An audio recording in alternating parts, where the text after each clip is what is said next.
Hey, we'll hear from Ratboy's review. Chris is still lost in the warp somewhere, but I've received a coded transmission of his thoughts.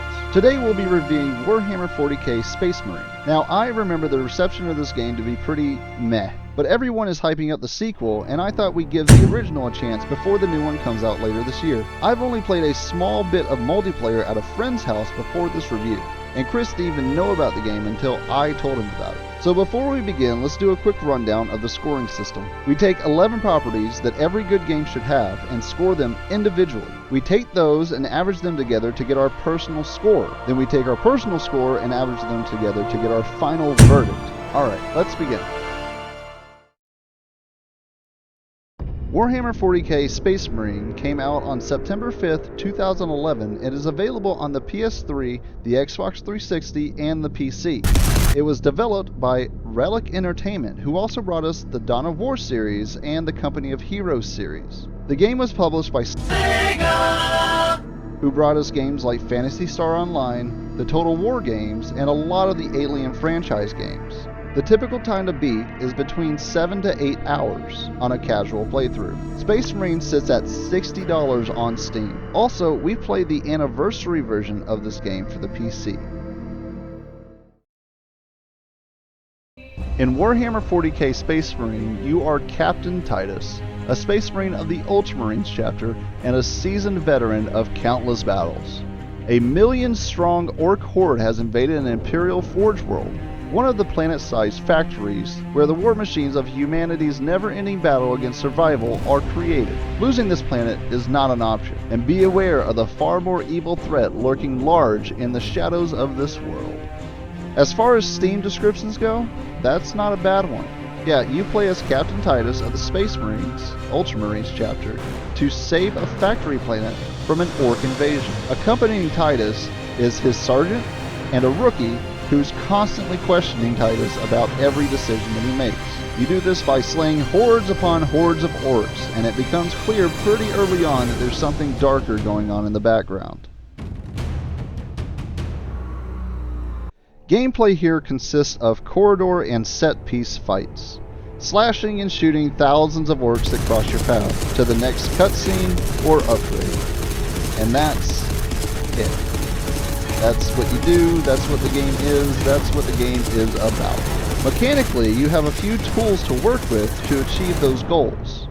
Most notable feature being Fury. Fury is a meter that you fill up from fighting. Once full, you can activate it to regenerate your health, do more melee damage, and later allows you to slow down time whenever you're aiming down sights. There are no health packs to regain your HP. Only by performing executions or Fury can you regain your health. Otherwise, you have a decent set of weapons to play with, and some sections allow you to use a jump pack to get around and to destroy your enemies with. The atmosphere of the 40k universe is well represented in this game both visually and through gameplay. The Bolter, Plasma Gun, and Meltagun work pretty well with how they are explained to work in lore, and the environment looks like it's right out of a 40k book. This game is pretty flashy.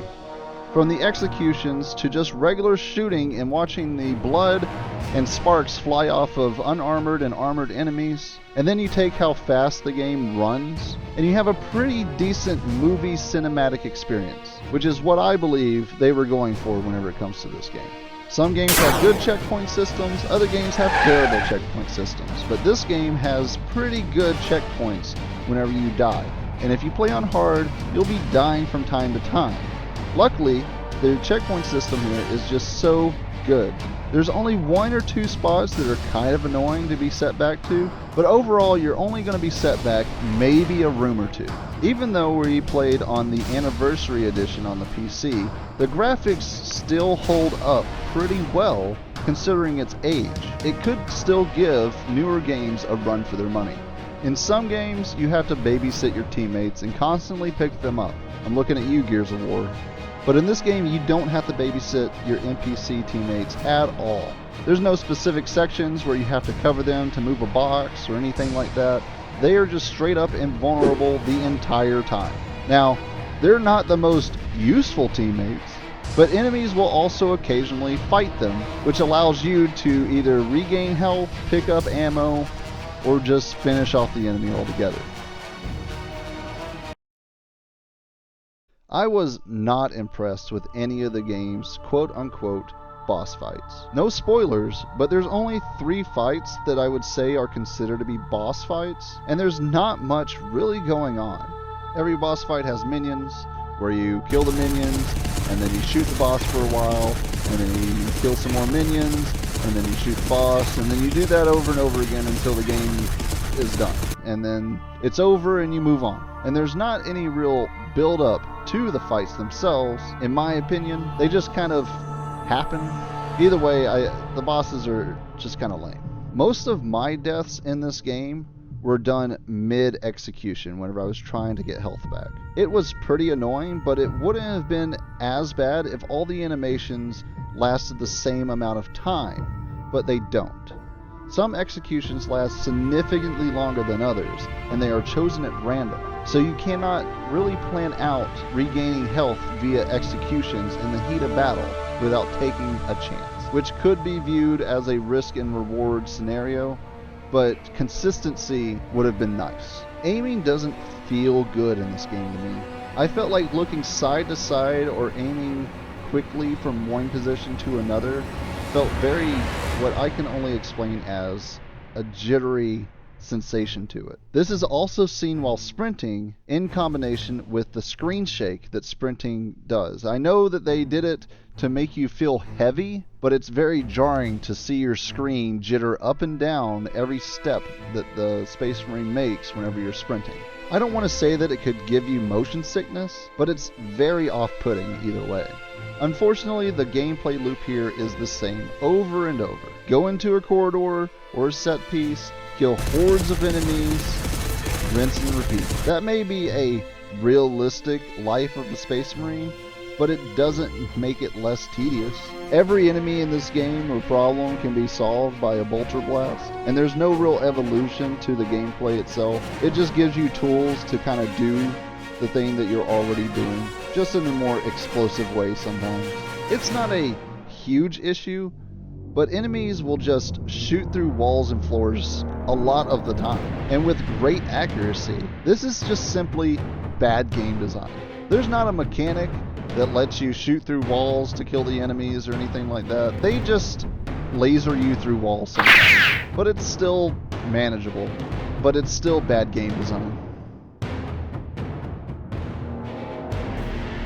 Unfortunately, the multiplayer for this game is non-existent. Not surprising for how old the game is, but do not get this game expecting to ever play it online. It's just not gonna happen unless you have a bunch of friends that also get the game that want to play with you, and I don't really see that happening with this game. If you die, there's a chance that the checkpoint will take away your grenades or change out your special weapons that you have equipped. I'm not sure why this is a thing, but it is, and it can be pretty annoying if you're having a tough time in a specific area. But if you don't die, you don't got to deal with it. So, skill issue? As I mentioned before, the graphics really hold up in this game. The details of the Space Marines is pretty spot on.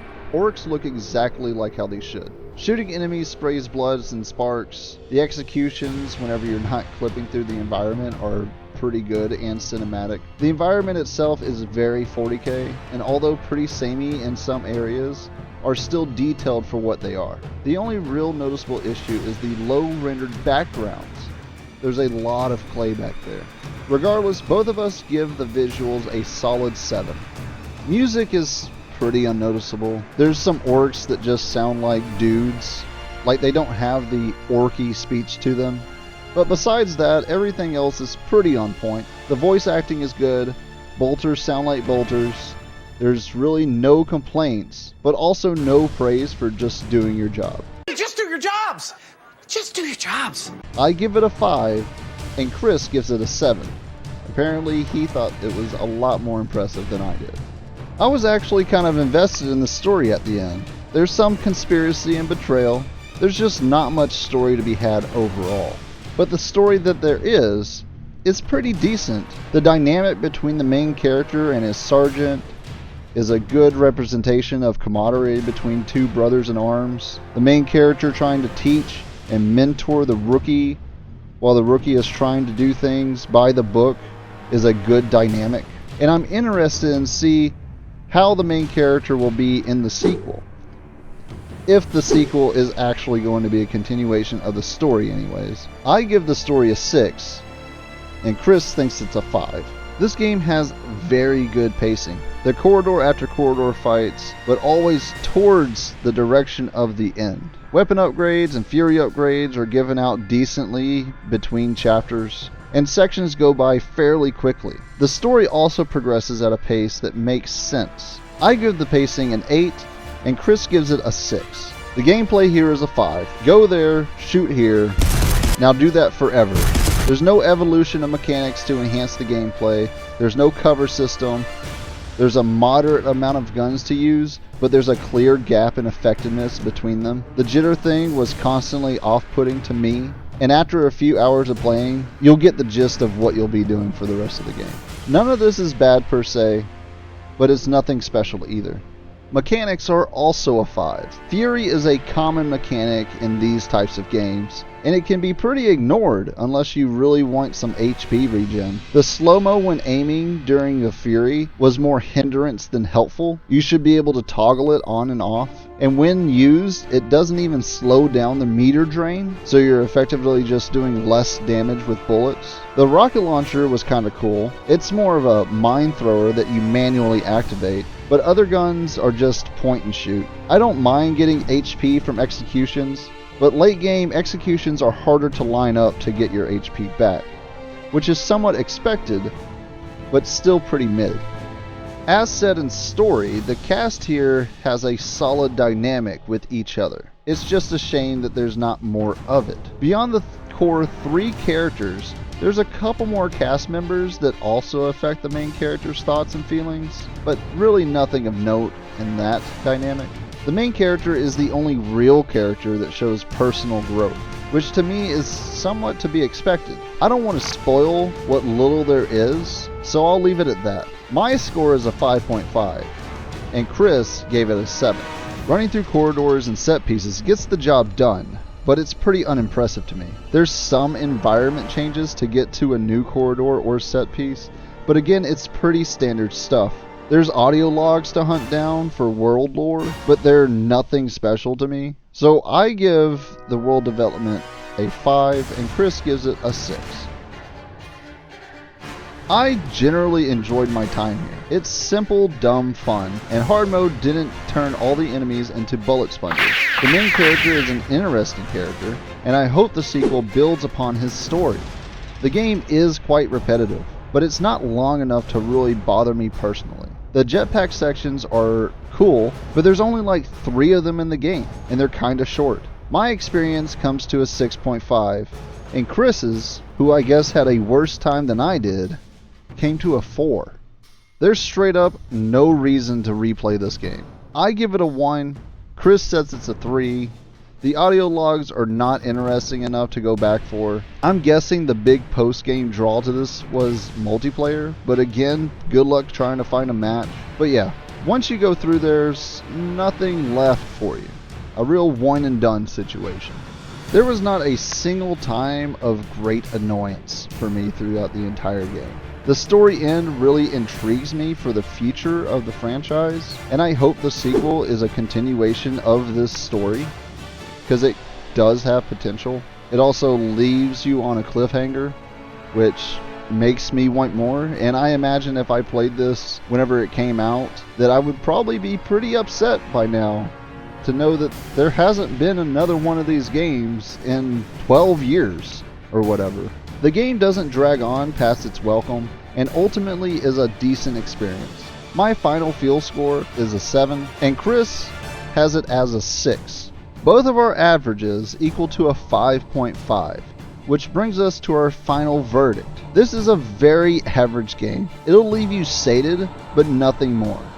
You won't come back to this game once you're finished with it. It also raises my expectation for the sequel. If this was 2011, it'd probably be a 6 or 7 game. But now it's just a middle of the road experience. On top of that, it's definitely not a $60 game. I would pay at most $15 for this game. But $60 is just outrageous. Especially since the multiplayer is non-existent. Honestly, I wish there was more to say about this game, but there's just not much going on with it. There's not even any notable mods for this game to have a mod segment. I'll end it with this. If you plan on playing the sequel, and you catch this game on a big sale, pick it up. Otherwise, you're not missing out on much. But if you do wind up with it, it's alright. And that's it. My initial expectations were confirmed. It's a mid-ass game. I expect more from Space Marine 2 from this experience, but I still don't understand why everyone is trying to hype up the game. Anyways, share your thoughts in the comments, be sure to like, and help us get monetized by subbing. We're really trying here, and all support is welcome. If you want to hang out with us, the Twitch and Discord link will be down below, along with the VOD channel, where you can check out our full playthroughs of these games.